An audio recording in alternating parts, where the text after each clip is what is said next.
La voix est libre, bonjour et bienvenue. C'est avec Steve Briouat, le secrétaire général du Front National, que nous allons passer en revue l'actualité politique nationale et régionale.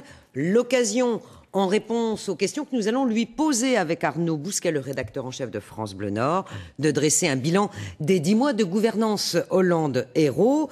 Avant d'entrer dans le vif du sujet, le traditionnel portrait de l'invité.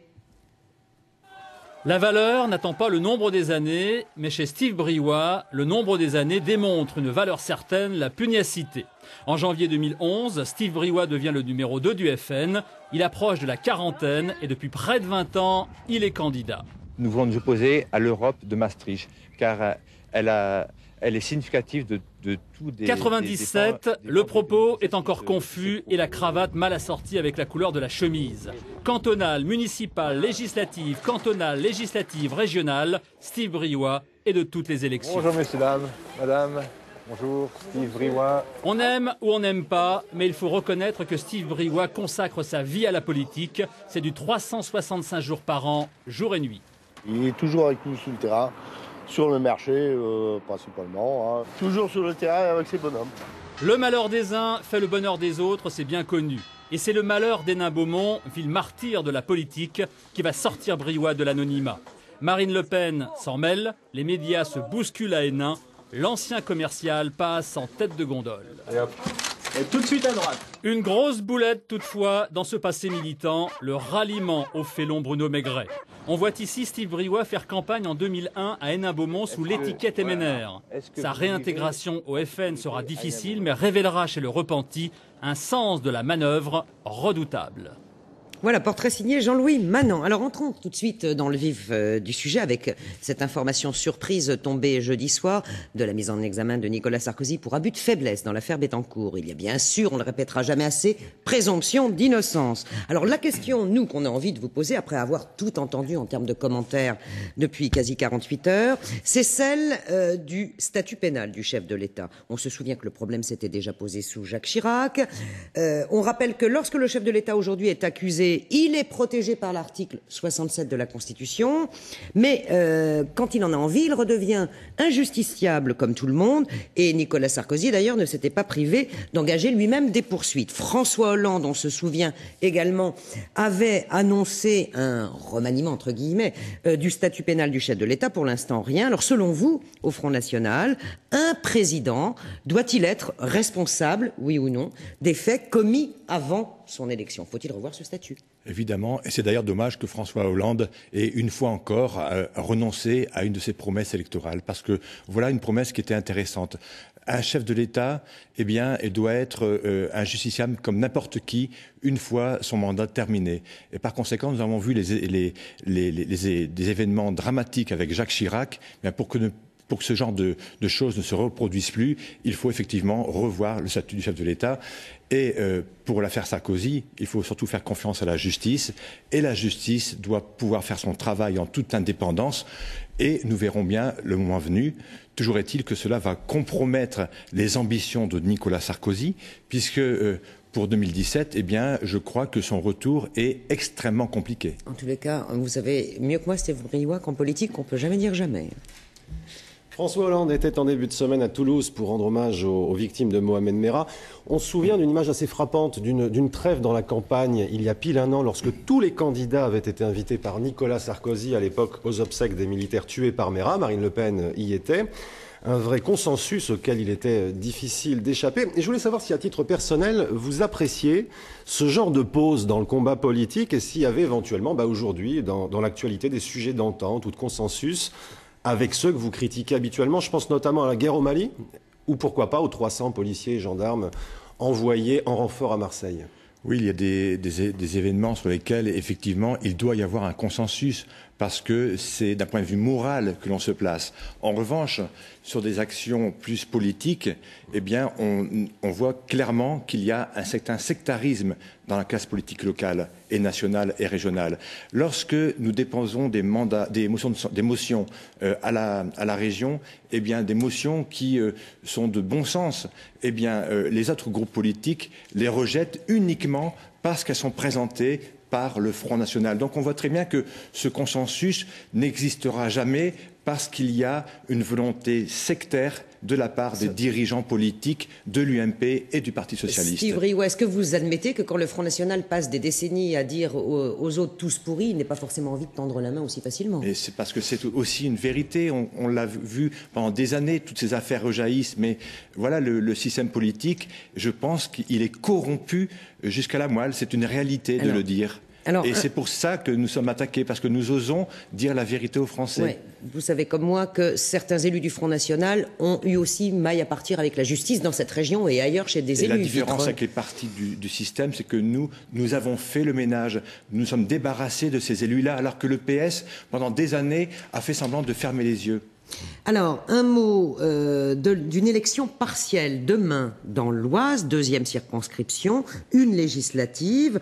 On rappelle qu'au premier tour, le PS a été éliminé et reste pour le second tour le candidat UMP sortant et la candidate du Front National. Mais ma question, c'est 67,2% d'abstention au premier tour.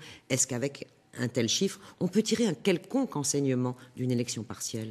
Bien, l'enseignement principal, c'est que les Français n'ont plus du tout confiance au gouvernement Hollande.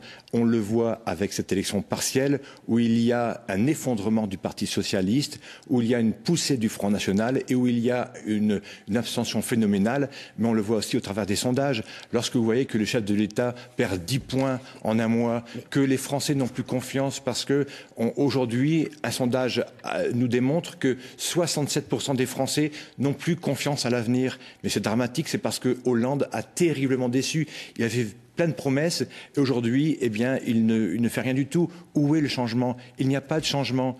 On promet beaucoup en période électorale sur le chômage, sur l'emploi, donc sur le pouvoir d'achat, et au final, rien ne se passe. Donc les gens sont désespérés aujourd'hui. Alors, le FN continue de dénoncer gauche et droite, mais vos deux élus députés à l'Assemblée ont voté la motion de censure déposée par l'UMP contre la politique économique du gouvernement.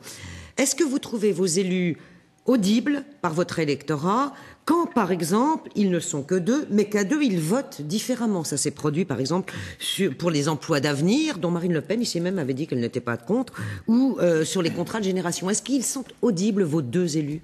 Oui, ce sont des sujets, somme toute, assez mineurs quand même. Vous dites ça, les jeunes doivent le Front National n'est non plus une secte. Chose. Tout le monde n'est pas au garde à vous, contrairement à d'autres partis politiques. Donc c'est pas l'armée chez nous, c'est pas une secte. Donc par conséquent, eh bien, il peut y avoir des petits sujets où il y a effectivement des divergences, mais sur les grands sujets nationaux, effectivement, nous sommes d'accord sur l'ensemble des sujets. Et si nous avons voté la motion de censure contre le gouvernement Ayrault, c'est parce que nous considérons que le gouvernement a trahi ses promesses électorales. Le chômage a atteint un niveau record. Rien n'a été fait pour défendre l'emploi, pour mettre en place une politique protectionniste. Rien n'a été fait dans le domaine de l'insécurité pour maîtriser cette insécurité qui devient de plus en plus dramatique. Rien n'a été fait non plus pour maîtriser l'immigration. Par conséquent, il était naturel que nos députés, nos deux seuls députés, eh bien, puissent dire non à ce mandat à M. Ayrault et à François Hollande. Alors voilà, un gros sujet, un sujet majeur. Comme vous dites, le MEDEF et les trois syndicats CFDT, CGC, CFTC ont signé un accord dit de sécurisation de l'emploi, accord dénoncé par la CGT Force ouvrière. Les députés vont le transcrire dans la loi, ça fait d'ailleurs polémique à gauche et au sein même du Parti socialiste. Est-ce que vous trouvez, vous, à titre personnel et au Front National, cet accord équilibré entre les sacrifices qu'on demande aux salariés et les garanties promises? Est-ce que, pour vous, comme le dit le MEDEF et la CGPME, c'est un accord gagnant-gagnant? Non, l'accord gagnant-gagnant, c'est uniquement pour le MEDEF, en réalité. Parce que le premier perdant, ça va être le salarié, parce qu'on considère aujourd'hui que l'emploi est jetable. Donc tout est fait pour plonger les Français dans la paupérisation et dans une espèce de système où ils ne peuvent plus sortir de la tête de l'eau, parce qu'en fait, en réalité, nous allons avoir des grandes difficultés dans les années à venir, parce que l'Union européenne veut la peau du CDI. En vérité, c'est ça. Le premier acte, c'est de faire cette soi-disant sécurisation de l'emploi, mais en vérité, à terme, ils veulent en terminer avec le contrat à durée indéterminée. À propos d'Europe, un projet européen qui s'appelle Airbus a connu un grand succès au début de semaine puisque 234 Airbus A320 ont été vendus à une compagnie indonésienne. Alors cette commande va générer a priori 5000 emplois sur 10 ans en France. Où sont pour vous les filières industrielles d'avenir, en particulier dans la région ? Airbus, c'est pas un projet européen. Airbus, un consortium de pays européens. Mais Airbus a réussi avant la création de l'Union européenne, justement. Mais lorsqu'on voit l'industrie, on a de quoi être inquiet. Alors, on a beau essayer de prendre des décisions locales pour pallier à la fuite des emplois industriels, mais la réalité est là. Lorsque vous avez au gouvernement un dénommé M. Montebourg, qui avait été mis en place pour justement essayer de redresser l'industrie française, lorsque vous voyez que M. Montebourg ne fait rien pour limiter la casse, aujourd'hui, les centres de formation de la SNCF vont être délocalisés au Maroc. Le centre hospitalier de l'hôpital de Calais, donc l'hôpital public de Calais, va délocaliser les rapports médicaux au Maroc.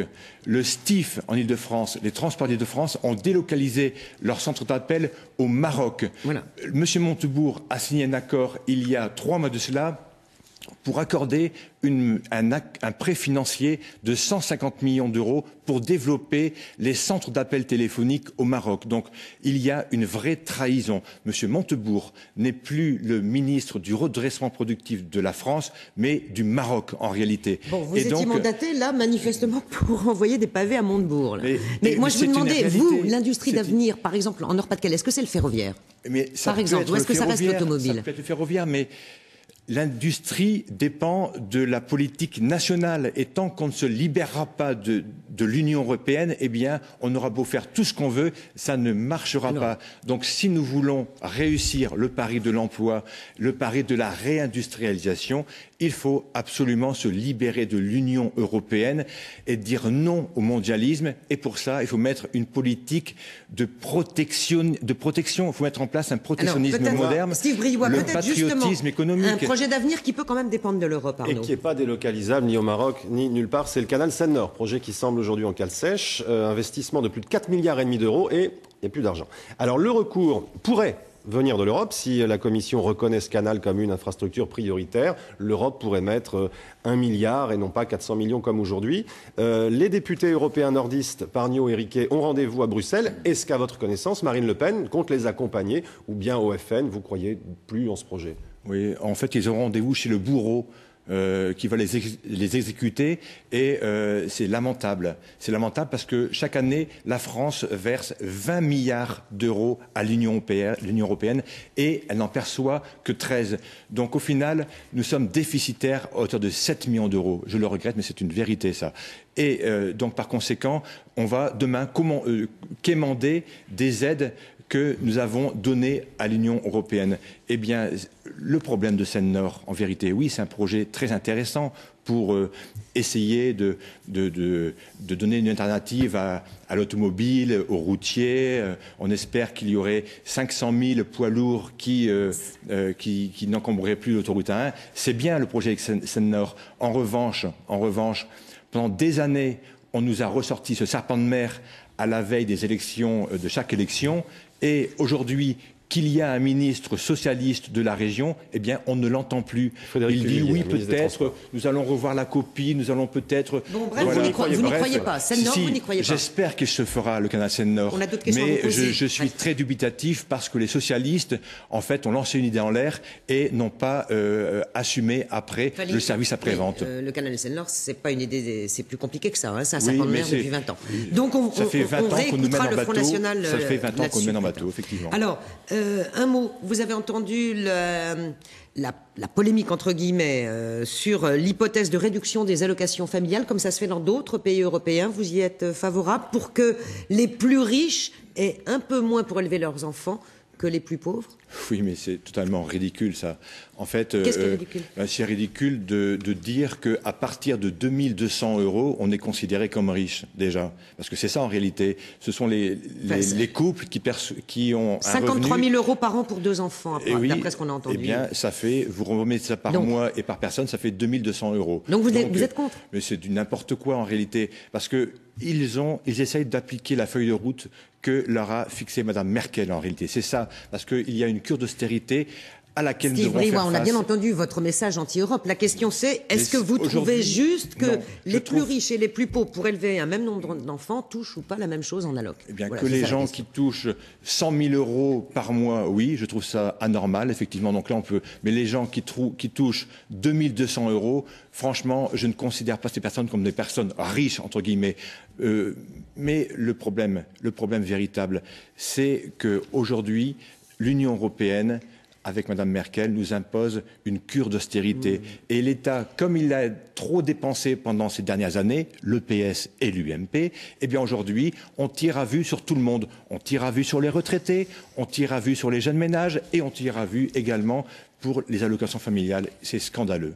Alors, on change tout à fait de sujet. Avant d'ouvrir un chapitre municipal, un petit mot sur une polémique régionale, mais rapide. L'affaire dite de Miss Bourka, cette géante qui devait défiler à Roubaix et pour laquelle l'artiste inventeur a touché une subvention de la région, Arnaud. On fait très vite, effectivement. Subvention de 8 000 euros attribuée en 2011 à une association qui a confectionné cette grande statue en bois représentant une femme entièrement voilée qui était censée défiler pour les carnavals. Alors, vous, au FN, vous n'aviez pas voté contre cette délibération, vous vous étiez abstenu. Et aujourd'hui, à lire vos différents communiqués, on a l'impression que vous êtes davantage en colère contre l'opposition UMP que contre la majorité de gauche. Expliquez-nous ça. Eh bien, cette délibération, l'UMP, le Front de gauche et le Parti socialiste ont voté pour. Et nous n'avons pas voté cette motion. Vous vous êtes abstenu, vous n'avez pas voté contre. Nous n'avons pas voté cette motion parce que cette subvention était incluse dans 60 autres subventions. Donc il y avait une délibération générale. Comme il y avait des bons projets dans cette délibération et des mauvais projets comme celle de la Bourka, eh bien, nous avons favorisé l'abstention parce que nous ne voulons pas porter atteinte aux bons projets.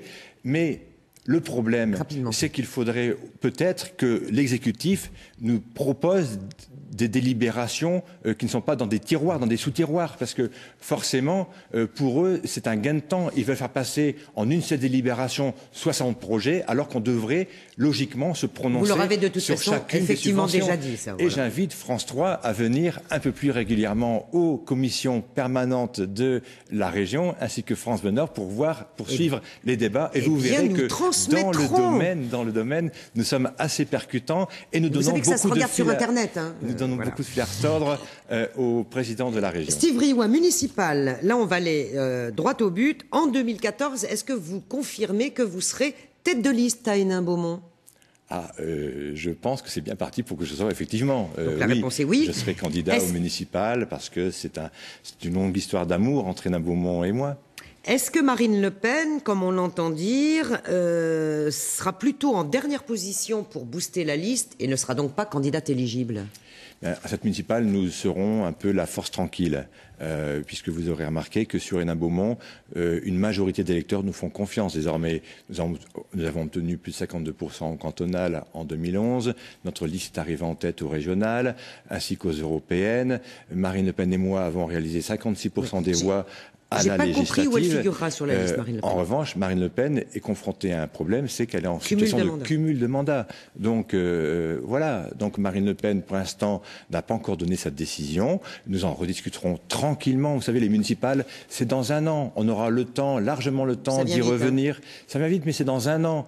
Il reste 300 et quelques jours pour évoquer tous ces sujets-là. On la voit mal avec votre discours anti-Europe. On la voit mal se passer de l'Europe pour aller porter ce discours. Et il y a des européennes aussi l'année prochaine. Il faudra qu'elle choisisse, c'est ça? Et elle choisira la tête de liste plutôt aux européennes. Il faut privilégier la compétence et voilà, nous espérons effectivement avoir un très bon résultat aux élections européennes et évidemment gagner cette ville d'Hénin-Beaumont.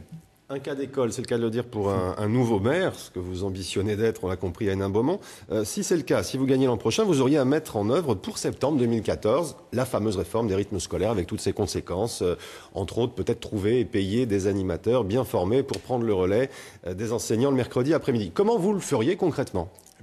Voilà, encore un beau cas d'école, puisque le Parti socialiste a décidé de faire une réforme dans la précipitation, sans aucune concertation, ni avec le monde enseignant, ni avec les parents d'élèves, ni avec les collectivités territoriales. Or, les collectivités locales devront payer davantage parce que cette réforme, pour une ville comme Hénin-Beaumont, coûtera 500 000 € aux contribuables. Voilà un beau cadeau empoisonné que nous devrons appliquer quoi qu'il arrive. Martine Aubry a décidé de reporter à 2014 pour les petits Lillois la réforme Payon. Est-ce que pour précisément mieux former et mieux préparer le périscolaire, quel est votre commentaire? Elle a eu raison? Elle aurait dû dénoncer cette réforme, en fait. Elle n'aurait pas dû l'approuver, en réalité, parce que à chaque alternance de gouvernement, eh bien, nous avons une nouvelle réforme. Et donc, les gens qui s'étaient habitués à envoyer leurs enfants à l'école le lundi, le mardi, le jeudi, le vendredi, eh bien, tout va être chamboulé, tout va être bouleversé. Et donc, on fait cela de manière générale pour tous les sujets d'ailleurs. Dès qu'un gouvernement est nommé, eh bien, on bouleverse tout sans aucune concertation. Et c'est quand même dramatique parce que derrière, il y a toute une organisation. Les familles doivent s'organiser. Et pour les communes, il y en a eu un non, peu il n'y a pas de concertation. Mais non, c'est dénoncé par tout le monde, y compris par les syndicats d'enseignants. La preuve, c'est que la réforme est dénoncée par les syndicats d'enseignants, oui. Pas le manque de concertation. Non, mais il n'y a pas eu de concertation, à vrai dire. J'en reviens quand même au municipal, même si c'est dans longtemps. Chacun ses objectifs symboliques. La droite ambitionne Tourcoing, la gauche s'imagine prendre Calais, vous, Hénin-Beaumont. Est-ce que vous avez dans la région d'autres cibles en ligne de mire? Mais dans la région, notre objectif sera de faire élire de nombreux conseillers municipaux dans les communes de plus de 20 000 habitants. Donc notre choix stratégique, il est là. Être présent dans toutes les communes de plus de 20 000 habitants pour pouvoir être une force d'opposition réelle dans ces villes, voire même en gagner d'autres. Et aussi, nous avons une stratégie d'implantation locale et donc, par conséquent, nous serons présents également dans les petites communes, dans les communes rurales, puisqu'aujourd'hui, l'électorat FN a été modifié un peu, en quelque sorte, puisque nous avons des résultats très importants dans la ruralité et par conséquent, nous espérons également avoir des mairies FN dans les petites communes. Steve Briouat, c'est votre rôle. Comment faites-vous pour trouver des candidats sérieux? On a vu que l'UMP devait passer un appel à travers la presse aux bonnes volontés. Ça manque manifestement. Comment vous faites, vous, dans la mesure où on se souvient que lors de plusieurs élections, vous aviez des candidats fantaisistes ou des parachutés ou toute une même famille disséminée dans la région ou des candidats absents. Comment vous allez faire là pour trouver des candidats sérieux? C'est juste comment vous allez faire? C'est juste un peu caricatural. Non, on s'en souvient très bien. Non. Ça a donné lieu à des reportages. Comment vous allez faire? Oui. Voilà, écoutez, nul n'est parfait. Nous essayons de nous perfectionner, justement. Et c'est mon rôle, en tant que secrétaire général du Front National, pour essayer de trouver dans tout le territoire des hommes et des femmes pour mener les combats de demain, à savoir les municipales. Et nous sommes bien partis. Nous avons réorganisé le mouvement. Et donc maintenant, nous sommes un peu plus crédibles, effectivement. Un petit mot, ça vous incombe en partie aussi sur un des cadres originaires de la région. Et qu'on connaît, qu'on avait qu'on a invité et qui pose quelques problèmes. Lancé, s'il revient dans la région, pourquoi pas. Vous allez nous le dire, d'aucuns diront chouchouté par Marine Le Pen au moment des dernières échéances, promu directeur de sa campagne présidentielle. Il semble avoir quelques petits soucis en Moselle, où il a été parachuté aux législatives.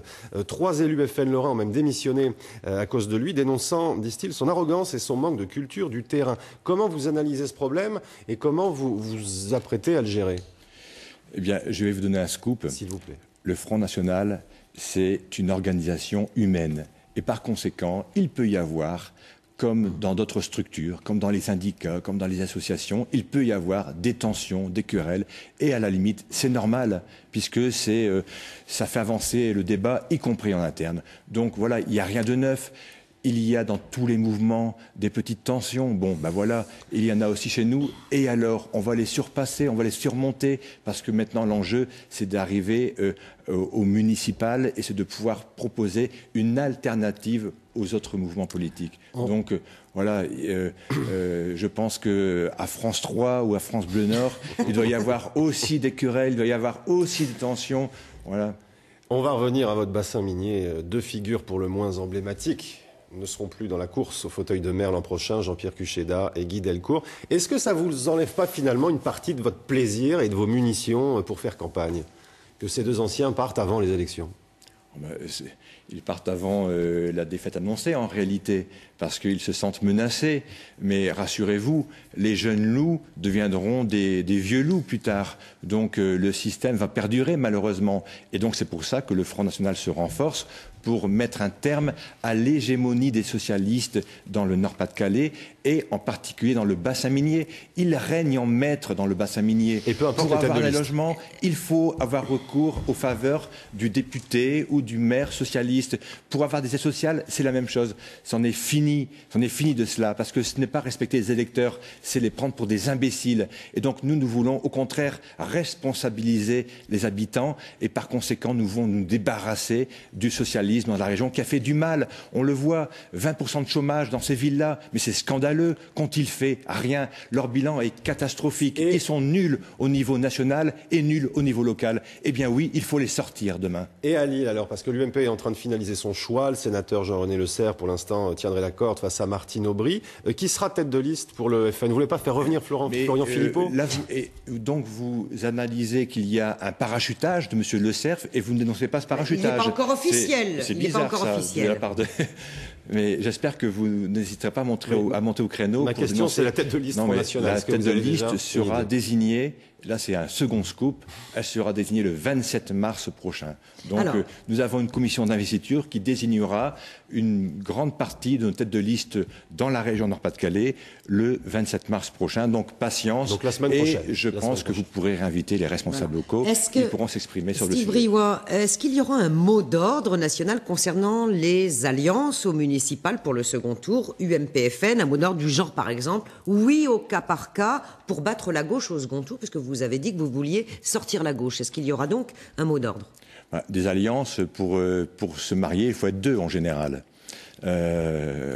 Voilà, déjà.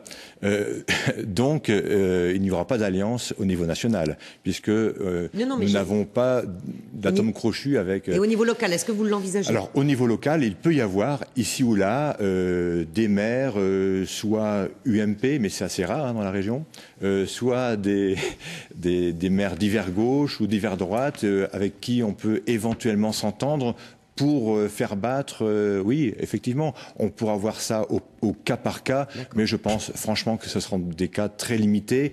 Mais pour qu'il y ait une entente, il faudrait déjà qu'on puisse s'entendre sur le projet municipal. C'est ça avant tout. On termine très rapidement par le cumul. Vous préférez un cumul à la sauce Hollande en 2017 ou à la sauce PS qui le voulait pour les municipales? On cumule les mandats, on les cumule pas, brièvement? Bien, moi, je voudrais une loi à la sauce du Front National, à savoir que 2 mandats, c'est suffisant.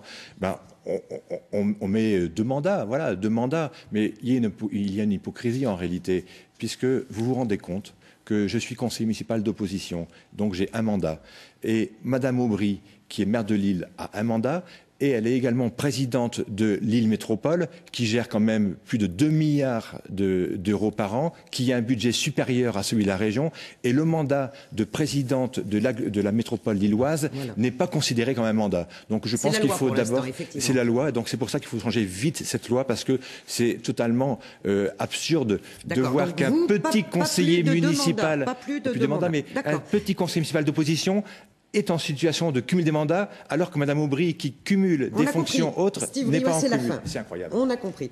Merci. On va quand même jeter un œil à l'agenda des événements politiques pour la semaine prochaine. Lundi, le Conseil régional réunit sa commission permanente où vous siégez. Il y aura 342 délibérations qui vont être examinées pour un montant de 80 millions d'euros. Comment lutter contre les déserts médicaux? Mercredi et jeudi, l'accès aux soins est en débat. Après Valenciennes et Liévin, ce sera au tour de Lille et Dunkerque, des débats publics organisés par l'Agence régionale de santé. Jeudi, c'est à la nouvelle bourse du travail de Lille-Fives que sera inaugurée la sculpture en hommage aux victimes de l'amiante. Et puis vendredi, les communistes de Calais vont désigner en réunion de section leur candidat aux prochaines municipales.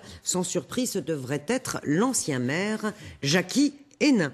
Voilà, la voie libre, c'est terminé pour aujourd'hui. On se quitte pour laisser la place à Christelle Massin et aux infos. La semaine prochaine, débat entre 2 députés Nouvelle Cuvée 2012. Bon week-end à tous, bonne semaine, portez-vous bien. Au revoir.